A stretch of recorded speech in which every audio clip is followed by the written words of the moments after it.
Hey tout le monde!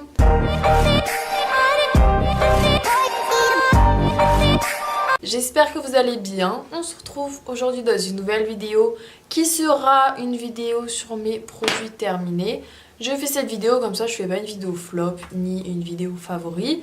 Comme ça, je vous montre ce que j'ai terminé, comme je viens de le dire. Alors, j'ai pas non plus 10 000 produits à vous présenter puisque ça prend du temps quand même à finir des produits. Et j'achète tout de moi-même, donc forcément j'ai pas tendance à acheter des nouveaux produits. Et donc du coup, vu que je n'ai jamais fait ce genre de vidéo sur ma chaîne, et ben là j'ai des produits à vous présenter. Mais ne vous attendez pas à voir une vidéo de ce type tous les 3 mois. Je vais piocher au fur et à mesure dans mon petit panier, même si c'est pas du tout un panier, il vient de chez Primark au passage si vous voulez savoir. Donc pour organiser un petit peu cette vidéo, je pense faire premièrement soin de la peau, etc. Et deuxièmement make-up. Donc alors premièrement j'ai l'eau micellaire de chez Bioderma, je pense que vous la connaissez. Mais je l'aime pas tant que ça personnellement. Oui, elle démaquille bien mais elle attaque la peau. Voilà. Il y a marqué peau sensible, j'ai la peau sensible, j'ai la peau grasse. Et personnellement elle attaque toujours ma peau. Donc je trouve que personnellement même pour les peaux sensibles, clairement elle tiraille la peau, elle la dessèche. Et qui dit dessèchement sur une peau grasse, et bah encore plus de sébum. Donc du coup la nuit, vu que ma peau est un minimum desséchée, même après avoir lavé mon visage avec un gel nettoyant et même après avoir mis une crème hydratante, je trouve que j'ai beaucoup plus de sébum le matin en ayant démaquillé ma peau avec ceci que quand je ne démaquille pas ma peau avec ça. Donc voilà, je l'ai fini mais je pense pas la racheter, j'en rachèterai une autre que je vais vous présenter juste après. Donc je pense plutôt, enfin je vais racheter celle-ci. Donc c'est une eau micellaire de La Roche-Posay et elle est faite spécialement pour les peaux grasses. Donc c'est juste parfait pour mon type de peau, je l'ai déjà testé. Elle n'agresse pas ma peau, elle ne fait pas tirailler ma peau. C'est juste horrible, après j'ai l'impression d'avoir genre la peau sèche et tout. Mon chat me fait chier. Mais voilà, vraiment cette eau micellaire c'est vraiment un gros coup de cœur comparé à l'autre. Ça fait 7 minutes que je suis en train de filmer et mon gloss est déjà parti dans les ridules. C'est super. Ensuite on a déjà parlé côté démaquillant pour le visage. Maintenant mon démaquillant pour les yeux, alors il en reste un peu mais j'utilise jamais la fin. Parce qu'en fait c'est un démaquillant biphasé et après il reste que la partie bleue. Donc ça a vraiment du mal à enlever mon mascara vers la fin. Donc voilà. Donc c'est un démaquillant de chez Nivea, démaquillant yeux, double action, doux type de peau. Démaquiller sans frotter, le maquillage waterproof. Donc pour vous démaquiller évidemment je vous déconseille fortement de frotter comme ça avec votre coton.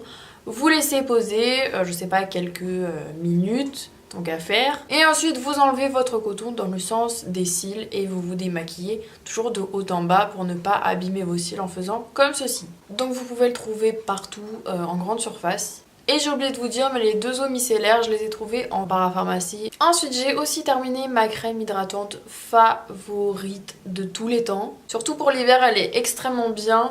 Après, je pense pas qu'elle soit extrêmement hydratante. Moi, j'ai la peau grasse, donc j'ai pas besoin d'une hydratation extrême. Bon, sinon, c'est un énorme flop pour mon rouge à lèvres. Là, il n'y a plus rien à faire. C'est la Effaclar Matte et dessus il y a marqué hydratant séborégulateur anti-brillance, anti-pores dilaté. Alors anti-pores dilaté je suis pas totalement convaincue, mais anti-brillance oui. Dès que vous l'appliquez elle a pas ce côté brillant sur la peau, elle a vraiment ce côté mat. Donc pour les peaux grasses je la trouve vraiment parfaite, en plus elle est légèrement épaisse. Donc ça va quand même hydrater votre peau. Et en plus d'après mes souvenirs elle est pas hyper chère, genre maximum 15 €. Vraiment je vous la conseille. Après j'aurais préféré une pompe à la place de ça puisque les pompes c'est un peu plus hygiénique que ça. En ce moment je la mets matin et soir à la place de la crème Enzymon de chez Lush que je mettais le matin. Et je trouve que je brille largement moins la journée grâce à cette crème. Et donc j'en ai déjà fini 2, après j'en ai fini beaucoup plus.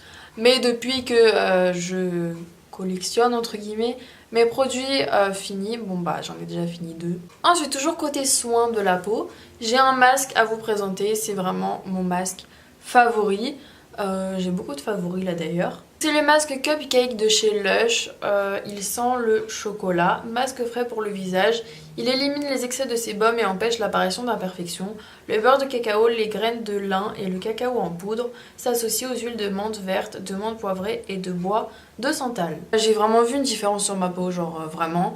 Je trouve que j'ai moins de boutons sur mon visage. Je l'applique 2 fois par semaine sur ma peau et je le laisse poser 15 minutes et c'est vraiment parfait. En plus il est frais donc ça fait vraiment du bien à votre peau et il coûte maximum 13 € il me semble, 13 € ou 13,95 € mais moins de 14 €. Ensuite j'ai terminé un déodorant, je sais c'est pas le truc le plus glamour à présenter mais je vous dis la vérité, je l'ai terminé donc je vous le présente. C'est vraiment un énorme coup de cœur ce déodorant parce que pour les personnes qui transpirent un peu plus que la moyenne, il est juste parfait. En fait, c'est pas vraiment un déodorant, c'est plus un anti-transpirant. Vous le mettez matin et soir et vous transpirez, enfin vous ne sentez plus la sueur du tout et vous ne transpirez plus, du moins des aisselles. Mais genre ça tient vraiment toute la journée jusqu'à que vous preniez votre douche en fait. Mais ça tient vraiment jusqu'à que vous preniez votre douche, si vous prenez votre douche le soir. Mais si vous prenez votre douche le matin, ça tiendra vraiment jusqu'à ce que vous allez vous coucher par exemple. C'est pas genre le déo vous en mettez, ça sent bon sur le cou et après non vous puez, non pas du tout. Là c'est vraiment après votre douche ou bref, vous en mettez et après ça vous protège clairement. Après je suis pas le genre de fille qui regarde les compositions de ces produits. Ça doit pas être hyper clean niveau composition, je vous l'avoue. Mais personnellement il me faut vraiment un truc efficace. Alors je sais qu'il y en a plusieurs des comme ça, celui-ci c'est le Clean Scent anti-transpirant crème. Ah oui, petit point, gros point négatif avec cet anti-transpirant, c'est que en fait ici là vous devez tourner pour que la crème entre guillemets sorte.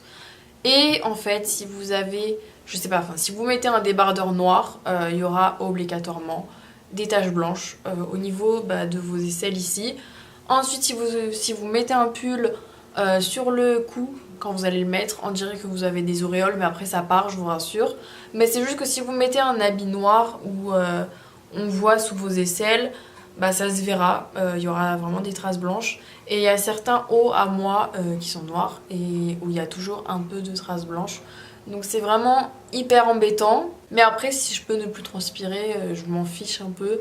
Je suis pas toujours là en train de lever les bras toutes les 2 secondes. Et autre petit point négatif, quand vous arrivez vers la fin du produit, ça commence à couler juste ici.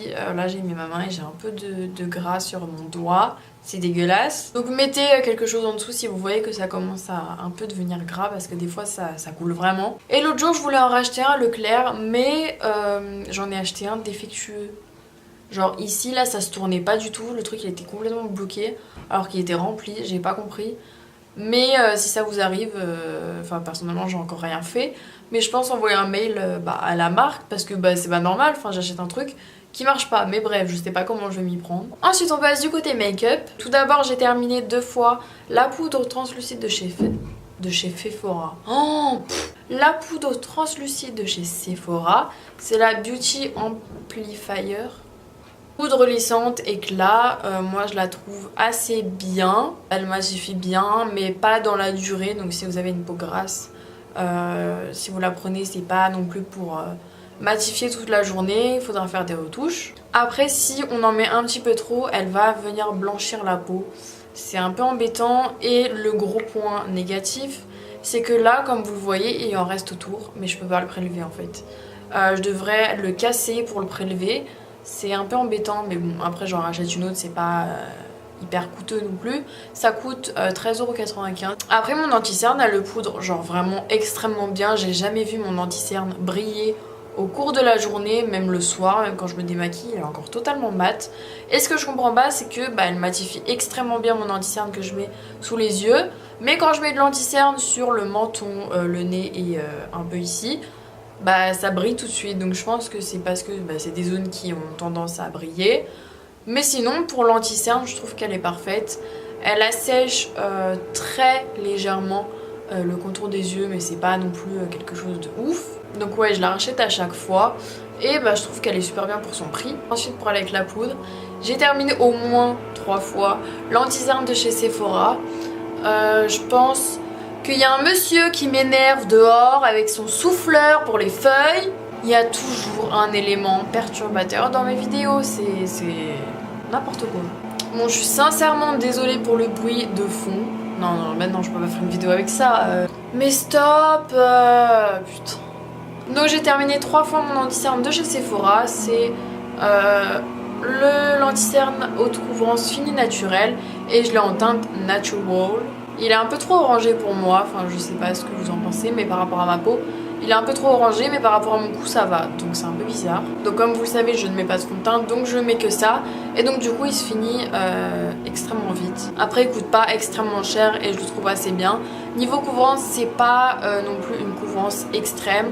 Personnellement, on voit encore un peu le bleu de mes cernes, mais c'est pas non plus hyper gênant. Par contre, je vous conseille fortement de le poudrer absolument, puisque bah, il est extrêmement brillant. Le matin, quand moi je l'applique, j'attends genre même pas 30 secondes, il file déjà dans les plis sous l'œil, donc je vous conseille genre fortement de le poudrer. Ensuite, évidemment, mon mascara favori, c'est le Better Than Sex de chez Too Faced.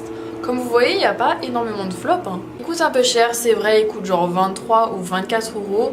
Mais franchement la brosse c'est genre une merveille. Alors par contre des fois la brosse prélève un peu trop de mascara pour les cils. Mais c'est vraiment genre une fois sur 10. Et il sèche pas si vite que ça. J'avais peur de ça vu son prix. Parce que si genre je dois en racheter toutes les 2 semaines, vu son prix c'est juste pas possible. Mais vraiment si vous cherchez un mascara qui vous donne de la longueur et du volume, je vous le conseille fortement. Après évidemment si vous avez le budget pour mettre 23 ou 24 € dans un mascara. Personnellement j'en achète un tous les mois. Donc voilà, ça va encore. Petite parenthèse comme ça. Le rouge à lèvres que j'ai sur les lèvres c'est le Butter Gloss Intense de chez NYX. En teinte marshmallow, guimauve, grillé. C'est juste horrible à mettre tout seul, hein, je vous le dis clairement. Genre là, ça file dans les ridules, dans les plis autour des lèvres. Je suis sincèrement désolée pour mon rouge à lèvres, mais là, je voulais le tester et apparemment, non. Donc bref, faites pas attention à mes lèvres parce que alors là, c'est juste horrible. Ensuite, en parlant de lèvres, j'ai fini 2 crayons à lèvres de chez Kiko. Alors ils sont un peu en mode désintégré, mais bon, c'est pas grave. Alors tout d'abord j'ai fini un genre de nude un peu rosé, bois de rose. Le numéro 502 Automatique Précision Lip Liner. Et je les aime vraiment beaucoup. Il me semble qu'ils sont plus en vente, enfin plus ceux-là, avec ce packaging. Mais ils ont changé de style de crayon.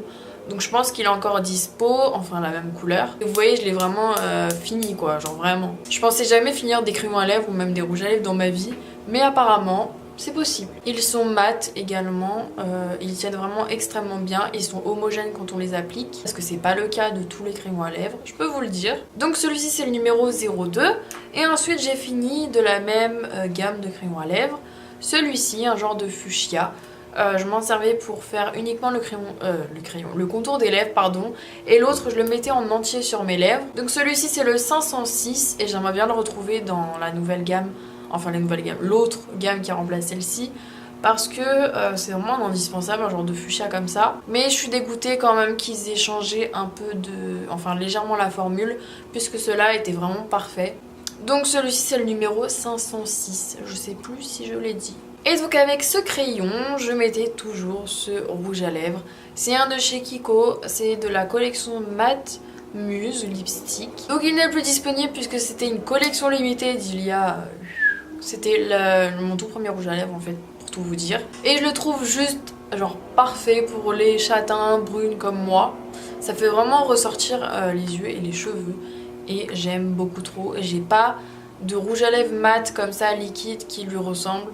Donc je suis un peu dégoûtée. Donc voilà, au final vous avez vu qu'il n'y a pas tant de flops que ça. Il y a beaucoup plus des tops. Après les flops que j'ai évidemment je les ai pas encore finis donc je peux pas vous les présenter. Donc j'espère que cette vidéo vous aura plu. Dites-moi dans les commentaires si il y a des produits que je vous ai présentés, que vous avez déjà testés, que vous avez aimé ou non. En attendant, n'hésitez pas à venir me rejoindre sur tous mes réseaux sociaux et à vous abonner à ma chaîne YouTube. Et on se retrouve dimanche prochain à 16 h dans une nouvelle vidéo. Bisous!